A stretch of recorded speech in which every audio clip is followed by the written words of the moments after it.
So went on a little hike, show you a good view for some good news. The Rimrock wellness team is now going to be offering spinal stability classes. This is basic now. We're going to start with basic.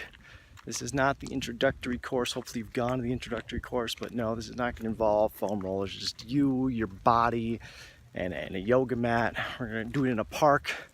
And it's just repetition in the rain. Apparently, when does it rain in Colorado? Apparently only when I'm doing videos.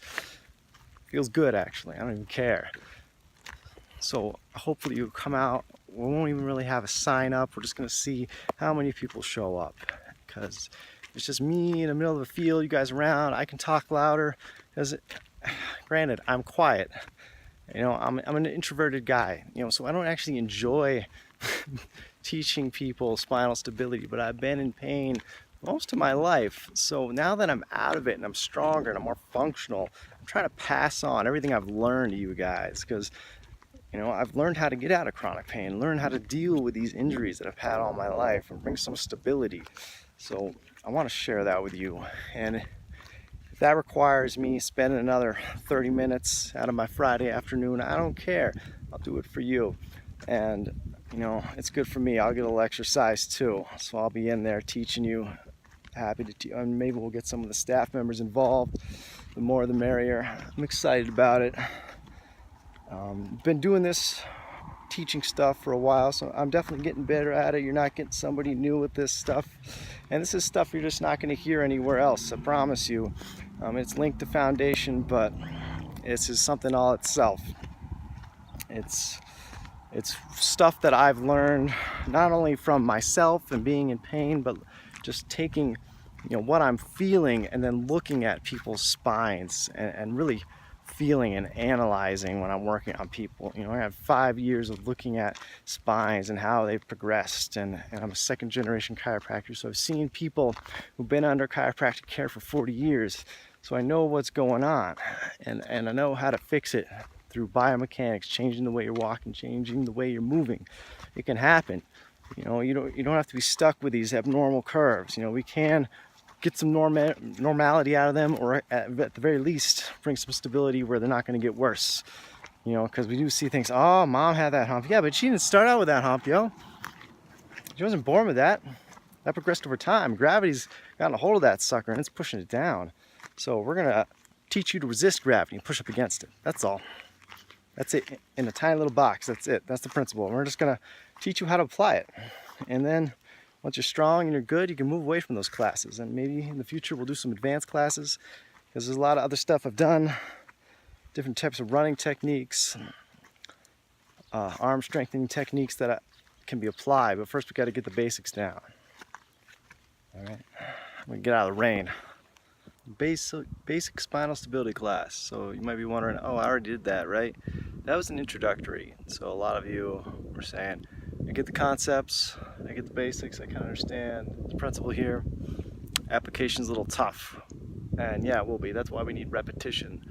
So the basic class, we're still setting up times here. I'm still thinking Friday. And it's just going to be really short. We're not looking for an hour here. We're just looking for, it's going to be short, probably 20 minutes of sweating in the sun. We're not going to do it at the practice. We're going to do it at a park somewhere. And what's going to happen is I'm just going to run you through some motions. It's going to be a little different every time. And then you can ask me some questions at the end. And if you're struggling with the material, go to the videos and just come back next week. Don't get upset. You got to respect the process here. Yeah, we're not going to try to put a cap on these classes. It's just going to be you and your yoga mats. We're not bringing our foam rollers or anything like that. We need to get those weak, inhibited muscles working and get them stronger, get them active, get them playing their part that they should be, being part of the body.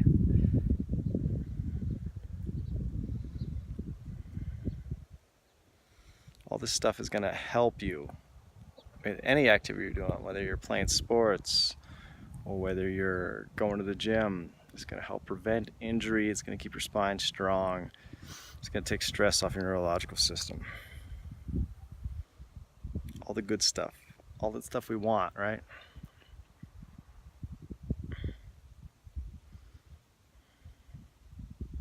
So we're just going to do some Nate's rules, Dr. Nate rules. You know, for the basic class there's 10 rules, and these probably are overlapping, but everyone likes a number, so I'm giving you 10. And Nate It has a lot of rules, you'll find out, but we'll stick with 10 for right now for the basic class. I've been doing this a while, so I'm going to throw a lot of terms at you. I'm going to throw a lot of rules at you that may not make sense. So in the class, we're just going to redefine things. So the big concept here is not resting on the joints. We're opening up.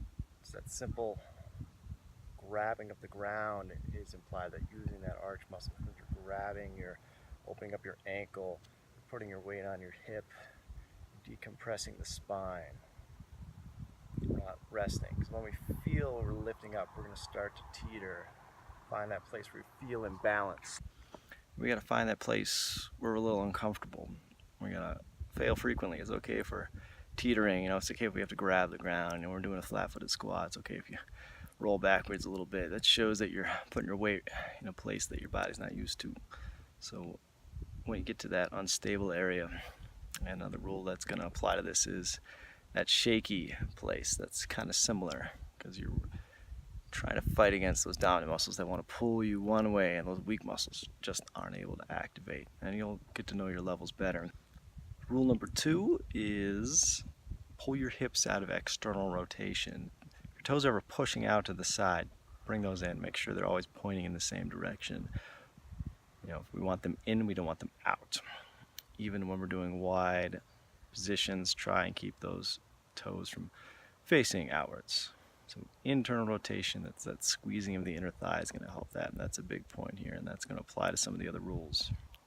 3 is progress to the position. So it goes back to rule number 1, which is don't rest on your joints.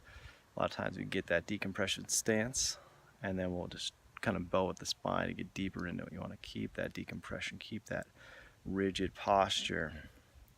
Restrict that bending at the spine as you position. So you're going to be bending at your hips, motioning from the hips, motioning from the shoulders, not from the spine. And that requires not just dropping into a position like we're doing in yoga, we're progressing to it.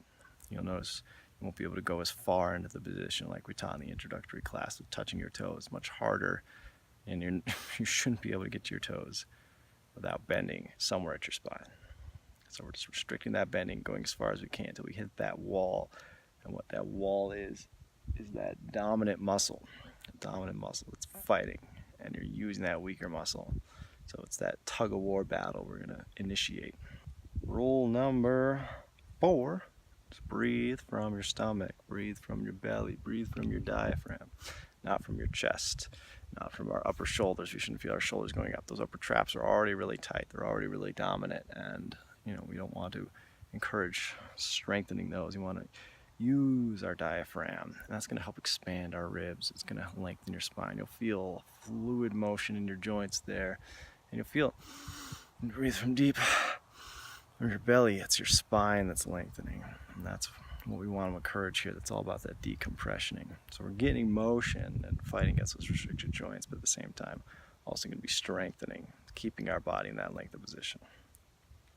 Rule number 5 is using the weaker muscles. Remember, this is all about strengthening your spine. So those chronic injuries we have can be stabilized. So that chronically inflamed, irritated tissue, and it's just kind of constant. You're just living with it. You're like, oh, that's just my spine. That's just me. Well, it needs a break, and it needs to stop absorbing so much motion, so much of that compensation motion, because the hips aren't moving. So the spine or the SI joint is making up for it. We need to stop that. And we need to get our weight off those joints and place our weight where it should be, bringing our center of gravity, stacking our bodies as they should be, heel, hip, shoulder, ear. That's what we want. And a lot of times we're doing that by reversing that. Instead of bringing our hips forward, we're doing the opposite. We're bringing those hips back, pushing them back. So we want to go slow. The entire time we're resisting gravity and forcing our weaker muscles to work, we're going to fail frequently at this. We're going to have bad balance, and that's good. That's showing our weaknesses. We need to build on that. And I used to think losing my balance was bad. I would get better at it. And the more I've strengthened my spine and learned how to decompress and strengthen those decompressed muscles, the more that spine is decompressed and lengthened, the harder it is going to find balance. So sometimes you feel like you're getting nowhere, but you really are. And I never really want to feel like I have 100% balance, because then what's the point of doing this anymore? It should be tough, it should be hard, it should be testing me. So remember, there's that equal distance of, it's easy to find your balance when you're resting on your joints. As soon as you lengthen, that's going to be challenged and continue to be challenged the more you strengthen the spine. Rule number 6, we want to push for that shaky feel. We want to fight for the ache. When your body's tremoring, that's change. So that's good stuff. That's what we like. You never want to lock your knees out. It is rule number 7. Never want to lock your elbows out. We're combining those two. And that's something we're going to hit more in class, because when you're in a good, proper stance and your spine is really lengthened, it should actually be impossible to lock out your knee or lock out your elbow without bending slightly somewhere in the spine. And you'll feel that the more you do that, that'll make a lot more sense later on. Rule number 8 is never extend at the spine. You go do that in your yoga classes. This is all about bringing flexion. We're engaging the neck flexors, engaging the hip flexors. So we're bringing balance there. Extension of the spine is that leaning back. That's the compression of that thoracic area. And it's often coupled with suboccipital extension, head extension. Some people have one or the other. That's really bad. And sometimes you're trying to correct that head extension by just simply thoracic extension and leaning back in the mid-back extension. And it's robbing from Peter to pay Paul. Almost done. Rule number 9, want to press your ball socket joints in. So these ball socket joints are our shoulders and our hips. We're pressing them in. So instead of extending again, which is followed by that extension issue, we're not extending. We're forcing those rhomboids to work, forcing those rotator cuff muscles to work with a lengthened spine.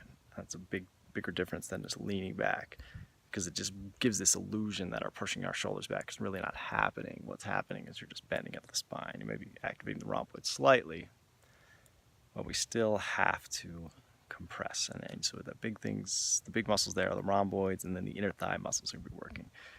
So inner thigh muscles are going to help pull those hips out of external rotation and compress them in the socket. Rhomboids are going to help pull those shoulders out of internal rotation and compress them in the socket. The rotator cuff muscles are working better. The hip muscles are going to be working more functionally because that hip is pushed into the socket more, so it's going to be tracking. It's not going to be getting locked bone on bone. Rule number 10, you made it. Rule number 10, we always want to get some sort of ambulation. We want to get some moving. We always want to get some movement, some ambulation, some walking or some running. For the basics, I'm going to encourage walking. Let's learn how to walk before we can run. The thing we're going to do with the walking is forcing a bit of a longer stride. And that's not so much throwing your pelvis forward to do that. It's just forcing and increasing that range of motion in the hip joint is what we want. And that's what I mean by a longer stride, because when our hamstrings are dominant, our pelvis is forward and our spine is compressed, our body likes these rapid, short steps because they're just more comfortable. We're not tugging against that tight hamstring muscle. So, and the second thing there with the walking is limit your heel strike. And sometimes I like minimalist type shoes without so much of a heel, because that'll remind you, you go home the next day and your heels feel a little bruised, a little battered, you're striking a little too hard. When your arch is activating, you should be absorbing a lot of that shock with your arch, using the muscle to absorb it, not the bone, because then the joint's absorbing it. And your ankles are going to take the hit, the knee's going to take the hit. Just because we have a cushion doesn't mean that it's just absorbing all the shock into that cushion. That's unfortunately not how it works. It's just transferring that shock somewhere else. I'm actually a big running fan and a walking fan. Not a big fan of jogging. Why? Because it's short, rapid strides. If you can find a way to kind of jog with a longer stride, that's fine. But usually we're going for running or walking. No jogging. Hot or cold. No middle ground.